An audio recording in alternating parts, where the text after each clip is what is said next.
Hey everybody, Keith Dotson here in the tiny ghost town of Union Level, Virginia. Locals call this the most photographed ghost town in Virginia. In its heyday, it was a railroad town. It's a row of 8 abandoned old storefronts on one side of the street and a still occupied store on the opposite side of the road. Last night in my hotel, we had some great stormy skies and I had hoped for some cloud cover today, but no luck. It's blue skies all the way, and I can see my first mistake already. I got here too early, and long shadows from trees are running across the facades of the buildings. I'll give you what history I could find, and I hope I get it right because some of the details seem to vary based on sources. The first building on the far right was the C.P. Jones Pharmacy and Drugstore. I'll talk more about him shortly. There used to be a house next to it that burned down, and a man was killed in the fire, and next to that was the rail depot, long ago demolished. The tracks have since been removed as well. Next is the white building with the gabled roof. It was a general mercantile store run by a man named J.A. Thompson. Next is the 2-story brick building with 2 dark windows, which was a grocery store and a general merchandise store run by A.F. Drumright. Next, with the utility pole in front, is the old Bank of Union Level, established in 1915 and closed by the Great Depression in the 1930s. It was later used for other things, from what I understand. Next was yet another general store with an apartment upstairs. The big red wooden building was a dance hall.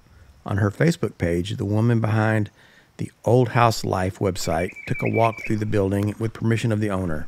She showed a stage near the rear of the building.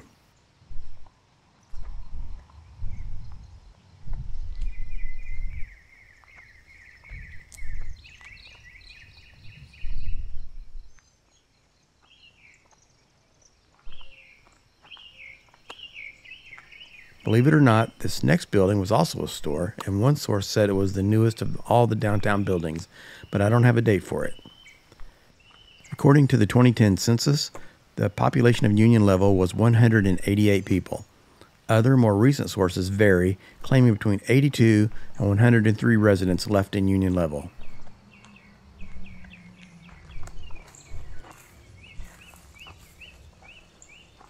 And last but not least, we have yet another store. How did one little town support so many stores? Union Level got its first postmaster, a man named James Bridgeforth, in 1836. It was a tobacco growing region that declined after the Civil War. It was revived in the early 1900s when the Southern Railroad came through town. By the 1920s, there were several general stores, a barber, a pharmacy, boarding house, and even a motorcycle dealership of all things. But the Great Depression decimated the businesses in town, and sources say Union Level never really recovered. Trains stopped coming in the 1980s, and in the 1990s the post office closed. Wow, look at that incredible tree.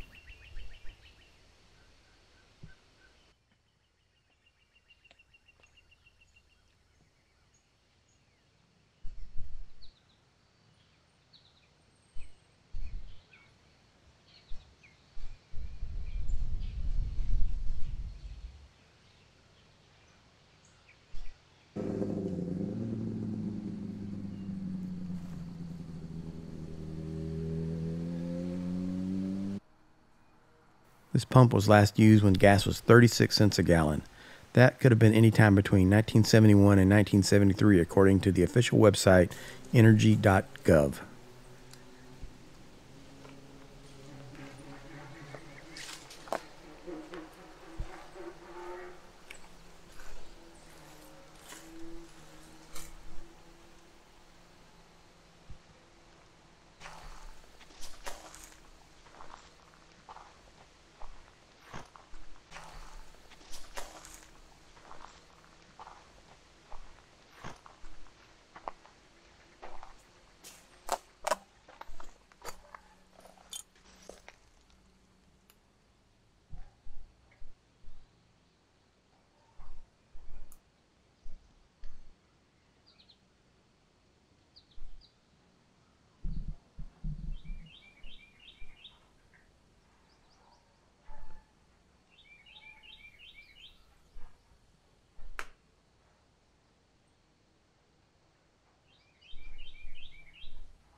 While we're walking, I'll tell you about one of the town's successful merchants, C.P. Jones, who owned that first little brick building down on the other end of the street that I mentioned. Cornelius Pascal Jones owned the store that says C.P. Jones over the entrance. That was a drugstore, and C.P. Jones was the pharmacist. He earned his pharmacy license through a correspondence course, a mail-in course. In its day, the building had a fabric awning, and the store windows had signs for Rexall Drugstore and Pure Test products.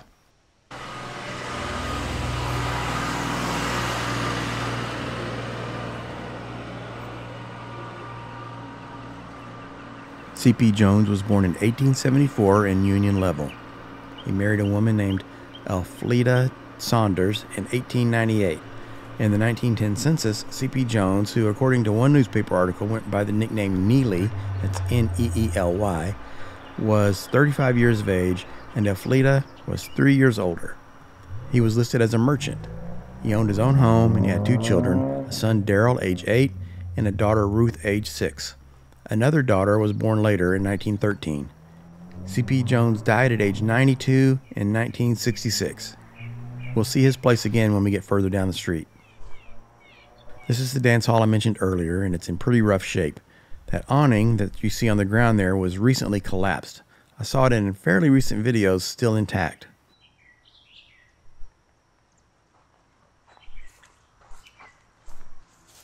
I don't know what that stuff on the steps is. It looks like some kind of shellac or varnish. Vandalism. It bothers me that people can't just visit these places and admire them without doing damage or vandalizing them. Deep back in there in the dark is the stage I mentioned before.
This was the general store with the apartment above.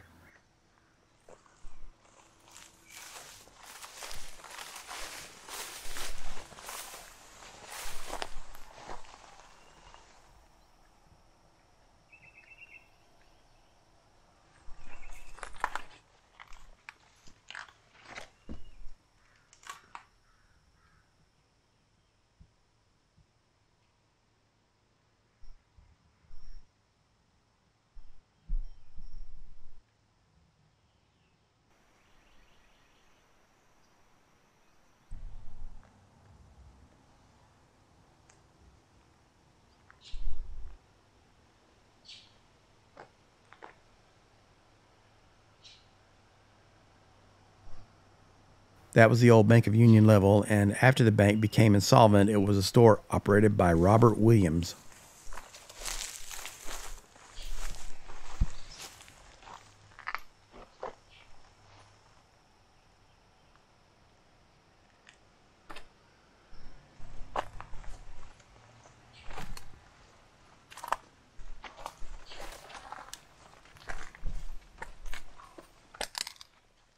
This furniture is authentic and not just placed here by people for effect. It almost looks like someone lived in here.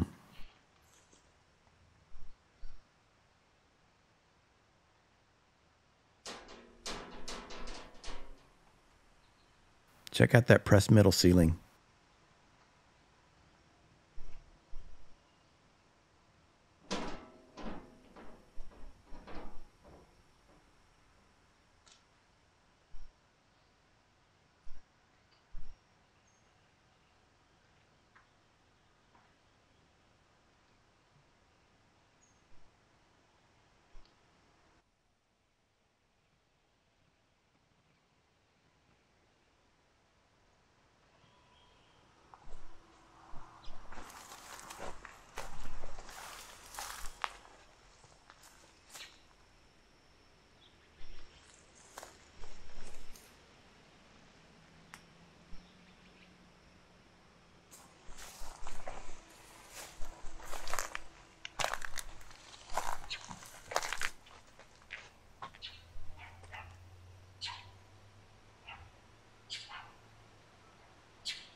And there's the C.P. Jones drugstore.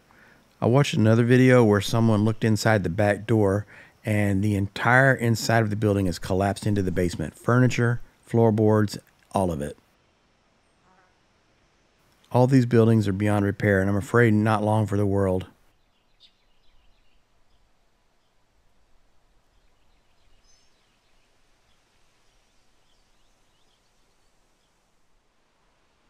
Check out that vintage lamp.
If you look closely, you can still make out faint lettering on the bank's sign.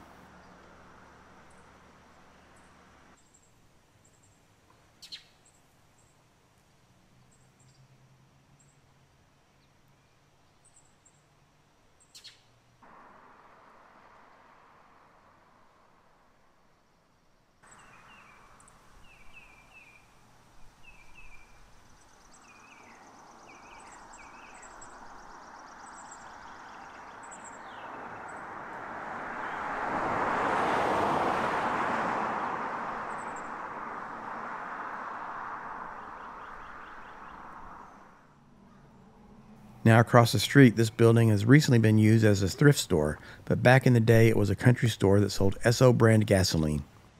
Esso was renamed to Exxon in 1973, so that gives us a time frame for this place.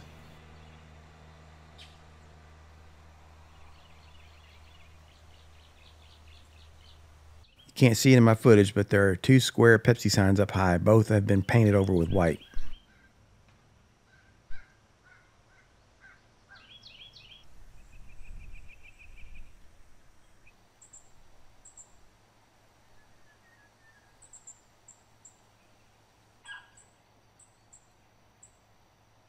Here are the photographs I shot in Union Level.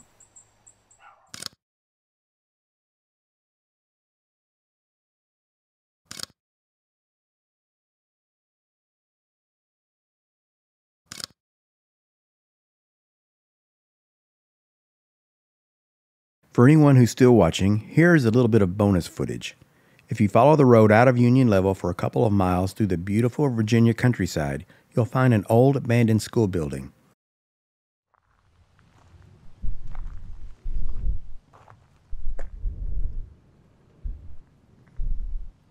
As you can see, the light was brutal.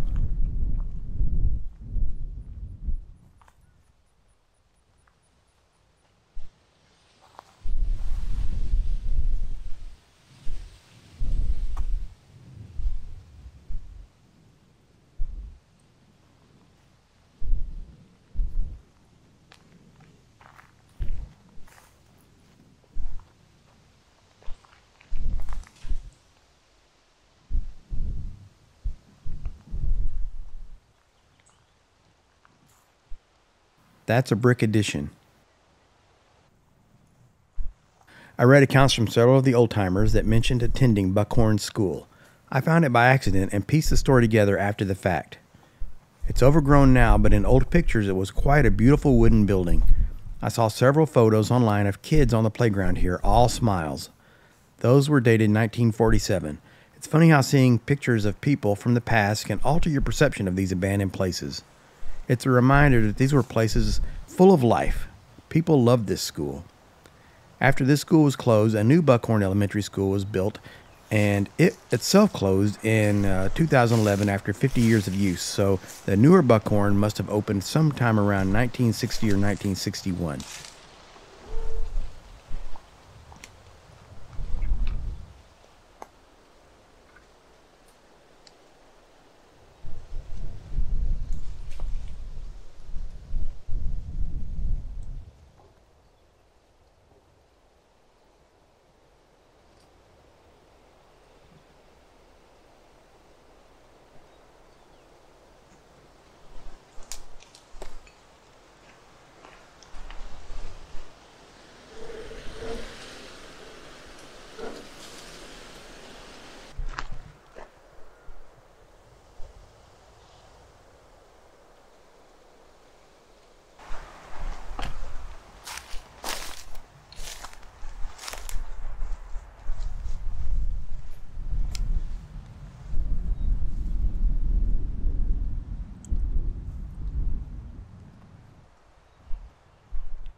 Well, I hope you enjoyed seeing Union Level and learning a little bit about its history. Thanks for watching. Be sure to visit my website at keithdotson.com.